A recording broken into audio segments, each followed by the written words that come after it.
5-mile radius of where you are is where history happened in July of 1863. It's a 4-day battle, July 1st through the 4th, in a 4-year war. But what a 4 days it was. Here in July of 1863, roughly 170,000 Americans descend on a town of barely 2,000 people for no other reason than to shoot one another. And when the smoke cleared on the morning of July the 5th, 1863, there were 51,000 Americans killed, wounded, or missing in action. And we found one of the missing in 1996. We recovered 70% of a Civil War soldier still in the ground. We don't know who he was because he didn't look like himself when we found him. But we reburied him in the National Cemetery in 1997. So that's the last body to date that we've discovered here on this field. Okay? So you're in the middle of the battlefield. The battle's in the middle of a war. Do we know what war it's in the middle of? Civil War. What do they call it Civil War? I don't know what's civil about a war, do you? But Abraham Lincoln called that. He was born in Kentucky, grew up in Indiana, and then he lived in a place, what is it, Illinois? Did you ever hear that? Yeah, Illinois. He lived there. I've been to Illinois. It's a nice little state there, you know. Okay? But anyway, Illinois. So that's Lincoln. He called it Civil War. Lincoln's sitting over here. He's the greeter here at the Visitor Center. He sits right over here to your right as we're pulling out of the parking lot. And Lincoln, he doesn't look real sharp. You know, he's homeschooled, but he is. And he knows if the North fights the South, the North should win. Why? Why should the North win in a battle just North and South, do you know? They're taller. Yeah, Northerners are taller, you know. No, that's not true. They have more stuff, right? They have more stuff. They have more people, more money, more industry, more horses, more of what makes war winnable. The North has more of. So if we keep it a civil war, a domestic disturbance, a family feud, then the North should win. Now, do Southerners know that? Well, sure they do. They're not stupid. They're just Southerners. You know, it's an accident of birth, that's all. And they know that. And they know if you don't have stuff, you find someone that does. Right? Okay, who do they think's going to help them? Who? Great Britain. You ever hear of them? England? Silly little island, you know. Largest navy in the world. Largest industrial production in the world. Wealthiest country in the world. Oh, I wish they were my friends. You know. Now, what does England want from the South? You know, what do they want? Cheese doodles? No. What? No, they want cotton. You ever hear of it? Cotton. You know, what does cotton make? Clothes. Look around the bus, see how many people wearing clothes. This is my 37th year doing this, and I haven't had a tour yet that didn't have clothes on. Don't break my record. Okay? Even the monuments here have clothes. 12:30. Okay. All right. This is Gettysburg, not Greece. Yeah, we're going to write. Those people don't know where they're going. Okay. So we'll go right. So this is Gettysburg, not Greece. So monuments have clothes. So there must be a marker for clothing if everybody wears it. I'll bet what you're wearing isn't the only clothes you have with you. Right? Okay. So you make it out of cotton, and the South controls over 80% of the world's raw cotton that makes the cloth that makes the clothes that people wear. It's the oil of its day. And they're hoping to translate that into a little help from their friends, but their friends aren't going to help them if they can't help themselves. One of the reasons the South is here in Pennsylvania. We'll take this next left down here, right there. Okay? Yeah, just don't pull in this guy's driveway. He gets upset. Okay, there you go. But anyway, so that's why the South is up here. They're also up here looking for Walmarts.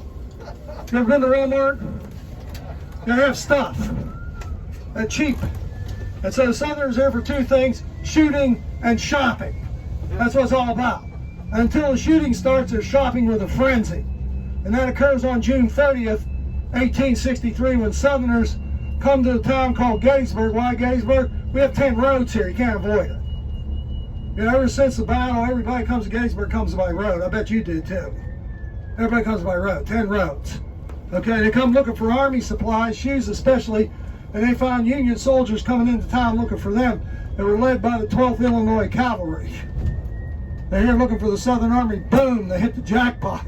Okay, Lee's Army, Robert E. Lee, that's right, not Bruce Lee. Robert E. Lee Army is concentrating at Gettysburg because he knows the Northern Army of the Potomac isn't in Virginia anymore, it's in Maryland and headed for the Pennsylvania line. And his army scattered over 5 counties of Pennsylvania looking for Walmarts, and that's a formula for disaster. So he's got to get his army together to get ready to fight the battle. What better place to concentrate a scattered army than a town that has 10 roads? So if anybody asks you why there's a battle in Gettysburg, you just tell them roads, 10 of them. And those same 10 roads still come to town. We have a battle here for about 20 minutes around 3 to 3:30. That's rush hour. Question? Pardon me? Oh, was it 4? Do you mean the trees? Yeah, most of them weren't. You see how small they are? That's one of the problems we have. Trees are just weeds on steroids. And so they're growing. When we get the little round top, they thinned that sucker out over the winter here. But anyway, if you look to your left, see now those guys fought in the woods. Look at the woods. See right there to your left, they're in the woods. So there were some trees here. And that's at 13th New Jersey. I know that because that's what the monument said. Okay? And they put that monument there in 1888. Now most of the monuments you're going to see here, ladies and gentlemen, were put here in the 1880s and 90s by the men that fought here. So when they became 80 or 90-year-olds, they can remember where they fought. And when the first monument went up in 1867, it was easy to find because there's only one. But now we have over 1,400 of them on 7,000 acres. Where'd you leave yours? Well, they couldn't remember either. Okay? But they just remembered it was gray. You see any gray monuments? Now, despite the color gray, where the monuments are, the northerners are. Where the monuments are, the northerners are. Where the monuments aren't, the northerners aren't. We'll go up here to, can you get around that guy over there on the right? Can you do that? Yeah, this is like slow dancing. It's back and forth, back and forth. Yeah, we'll get some people seasick in the back there. But anyway, that's the way we do it. Okay, so the monuments document Union positions. So this is the monuments here for the northern side of the story. Why? Because this is the only major battle the American Civil War fought in the northern state. Here, northerners tell their story their way. And if southerners don't like it, they can put monuments up in their own states, and then we'll make them take them down eventually. That's the way it works. The winner is determined. Okay? Now, you notice these monuments on your right have stars on them. That's because they did good, so they got a star, right? Now, that's because they're in the 12th Corps. You got 97,000 men here who look alike. And you're a general, who do you yell at? If they all look alike. So they made northern soldiers affix symbols to their hats so the generals knew who to yell at. If you're in the 12th Corps, you wear a star. 1st Corps circle, 2nd Corps shamrock, 3rd Corps diamond, so on. Look like a box of Lucky Charms cereal, gone stark raving mad. But at least the generals now know who to yell at. Now, did we let Southerners put monuments here? Yeah, we did. Yeah, we did. It's all one country after the Civil War, at least I think it is. If you look to the right here, where these people are walking their dogs and their husbands, over here to your right, you'll see the first Confederate. Just cheat to the right here, Anthony, a little bit there. Scare him a little bit there. Yeah. Yeah, see if we can get that guy to fall down the hill there with a baby on his back. Okay, that'd be much fun. Yeah, we get that on video. He's taking a video. Don't quote me on that, I'll deny it. But anyway, to the right there is the first Confederate monument put here in 1886 by the state of Maryland. Okay, Maryland's kind of like me, Civil War cross-dressers. You notice how I'm dressed? I wear blue and gray.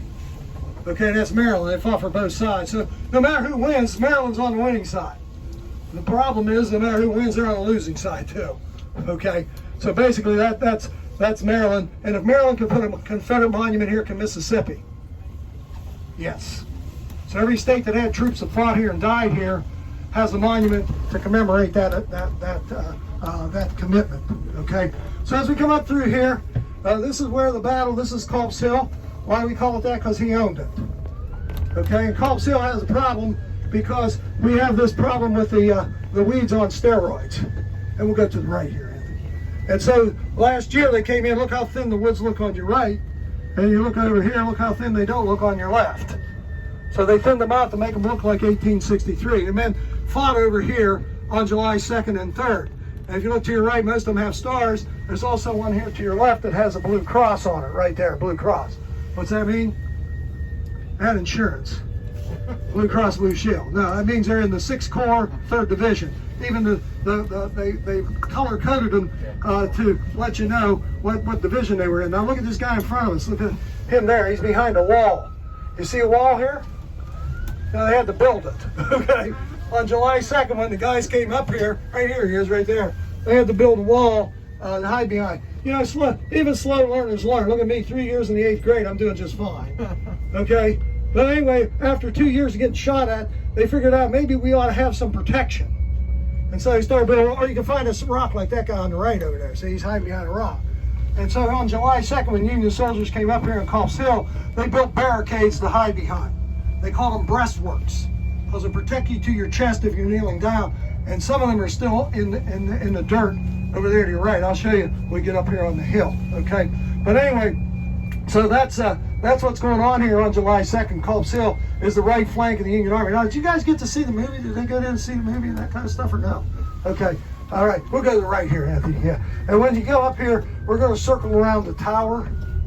There's a tower here, and we'll circle around and you put it on the right side pointing down. That way I'll know which way we're leaving.